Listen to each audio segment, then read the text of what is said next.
환 리스크 관리를 안 한다라는 기사입니다. 미래의 환율에 대해서 고민할 필요가 없다라는 내가 왜 이걸 몰랐지?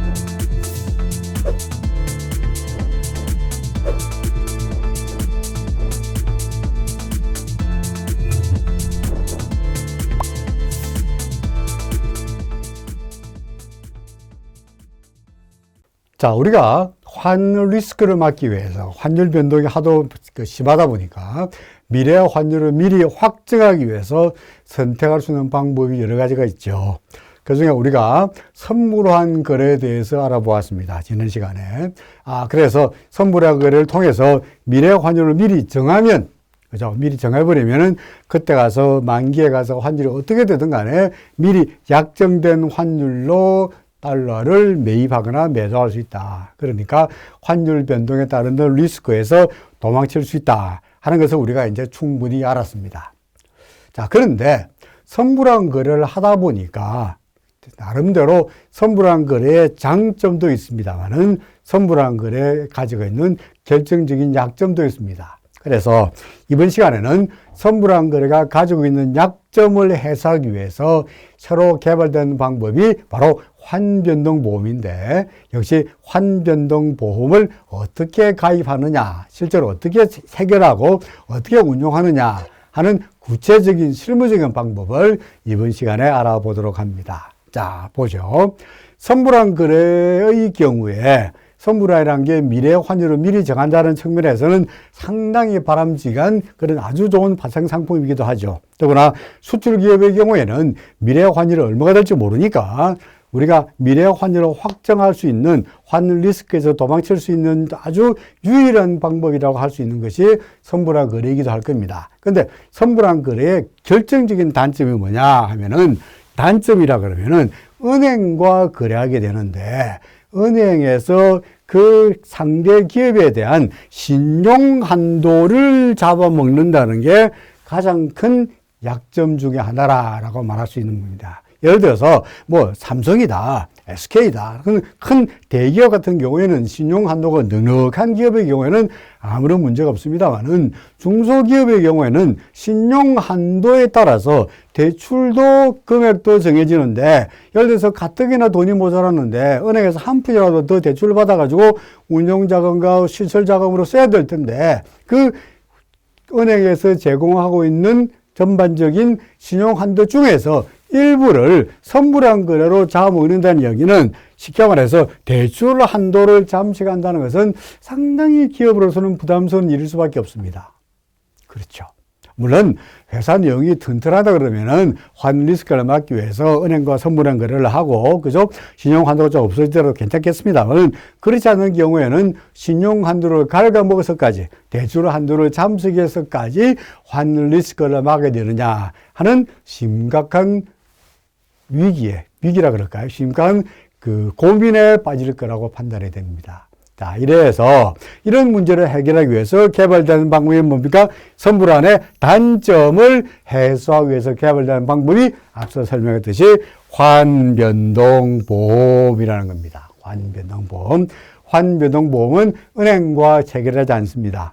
어디와 체결합니까? 무역보험공사에서 취급을 합니다. 그죠? 그러니까 무역보험공사에 취급하다 보니까 은행과의 대출 한도를 잠식하지 않습니다. 그렇겠죠. 자, 환변동보험이란 중소수출기업이 대출 한도와 관계없이 환율 리스크를 손쉽게 관리할 수 있도록 개발된 보험 상품이죠. 그죠? 언제부터입니까?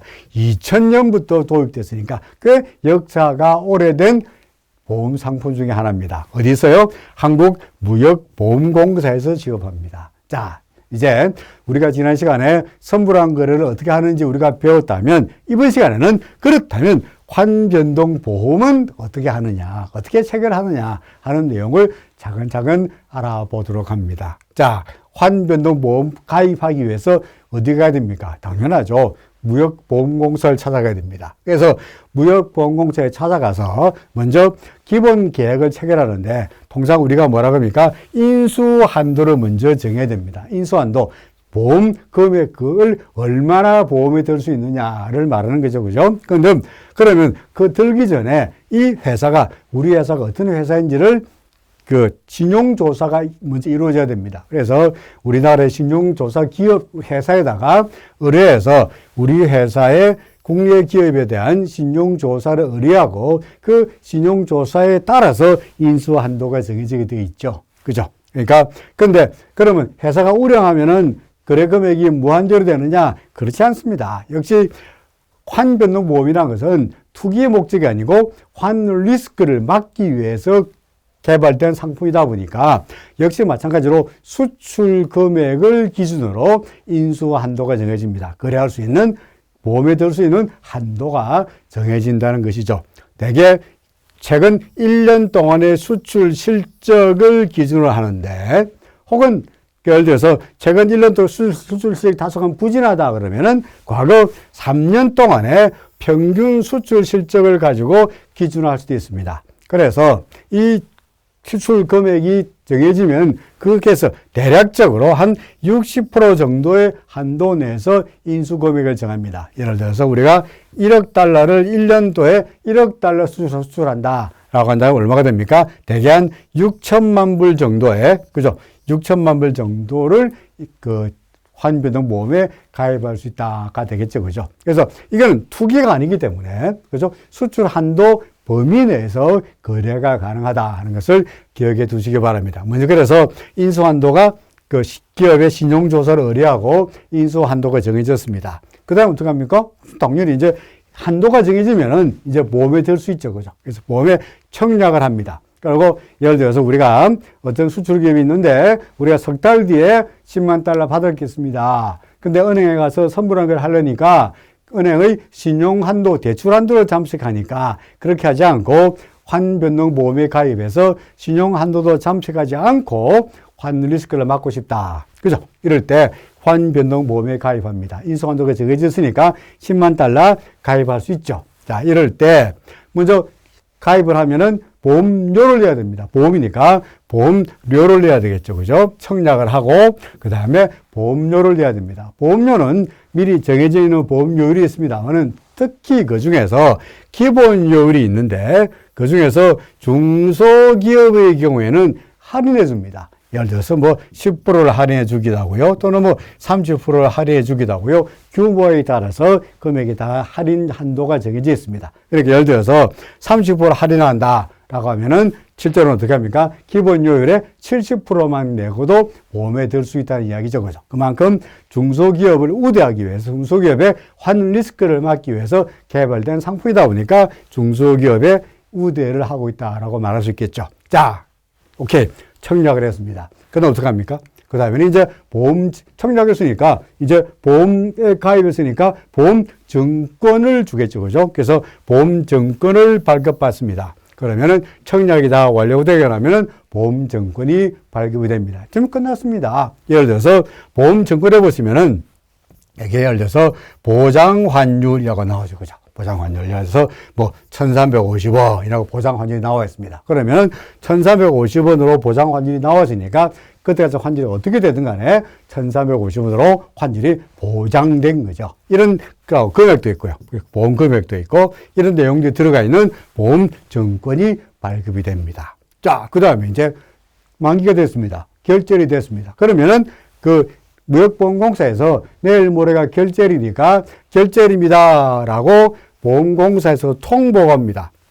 예를 들어서 석 달 뒤가 되면 그 만기일이 되면은 내일 모레 결제일입니다. 결제하세요 라고 결제가 통보가 됩니다. 이럴 때 그럼 결제를 어떻게 하느냐? 어떻게 하느냐?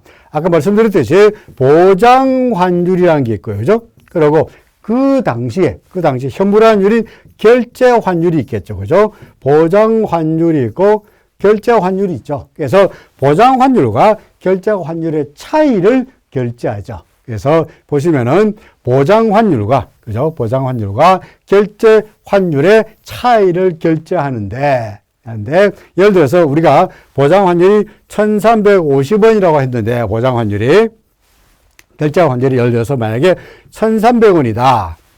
수출했는데 1350원에 보장해 주기로 했는데 그때 가서 보니까 환율이 떨어져 가지고 1300원 되었다. 결제 환율이 떨어져서 환차손이 날 경우에는 어떻게 됩니까? 보험금 차이가 얼마죠? 50원만큼을 수령하게 되죠. 그죠? 그래서 보험금을 수령하게 됩니다. 근데 만약에 결제 환율이 보장 환율보다 높으면 어떡합니까? 그때는 환차익이 날 경우에는, 예를 들어서 보장 환율은 1350원인데 결제 환율이 1360원 되는 바람에 10원이 올랐다. 환차익이 났다. 이럴 경우에는 오히려 10원만큼을 무역보험공사에 환수하게 되어 있죠. 어떻게 되든 간에 환율이 1350원을 보장해주면 그때에서 환율이 어떻게 되든 간에 1350원이라는 환율로 확정할 수 있죠. 그러니까 이것은 환변동보험은 뭡니까? 선불한 거래와 내용이 동일하다라고 말할 수 있는 거죠. 그죠? 자, 환변동보험의 보험료율은 무역보험공사 홈페이지 가보시면은 이렇게 나와 있습니다만은 여기에 보시면은 예를 들어서 중소기업 할인율이 나와 있습니다. 그렇죠? 예를 들어서 기업이 중소기업의 경우에는 15% 또는 중견기업의 경우에는 10% 정도를 할인하도록 되어 있다는 이야기죠. 그죠? 그러니까 기본요율이 있고, 기본요율도 그다지 비싸지 않습니다. 그렇죠? 기본요율도 비싸지 않습니다만은 거기에다가 조금 더 할인까지도 고려할 수 있다는 이야기가 되겠습니다.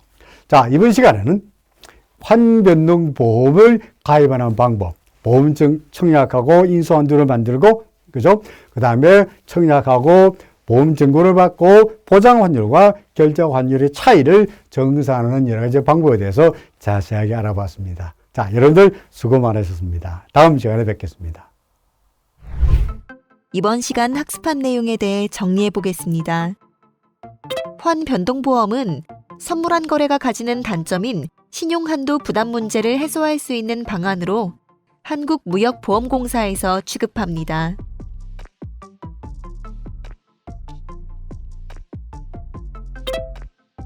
환변동보험 거래 절차는 첫째, 인수한도를 책정합니다. 인수한도는 최근 1년간 또는 최근 3년간 평균 수출 실적의 60% 이내로 책정됩니다. 둘째, 청약을 진행하고 보험료를 납부합니다. 보험료율은 기본료율에 중소기업 할인율을 적용하여 정해집니다. 셋째, 보험증권을 발급받습니다. 넷째, 보험공사에서 통보하는 결제일에 환차손 발생 시 보장 환율과 결제 환율의 차이만큼 보험금을 수령하고 환차익이 날 경우 보험공사에 환수합니다.